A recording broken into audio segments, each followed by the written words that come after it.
السلام عليكم ورحمة الله تعالى وبركاته. تحية طيبة طيبة لجميع المتتبعين هذه القناة. سعيد بلقائكم في هذه الحلقة من حلقات قناة الرسالة.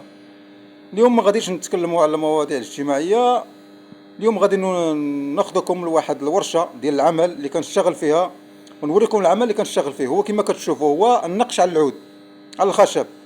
هانتوما كي تشوفوا الدور ديال الماكينة اللي كتقوم بعملية تفريغ الأرضية على داك الشكل ديال التوريق اللي حنا باغيين، من بعد اللي كيعطينا الشكل النهائي كما كتشوفوا. ها هو علاش ها الطوابل، ها السدادر.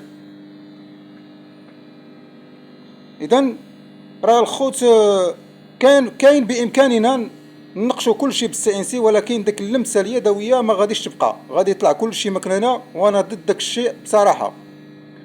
انا ضد داك الشيء. اذا لازم اليد تكون عندها واحد اللمسه الاخيره، وهذيك اليد كتعطي واحد الرونق، واحد الجماليه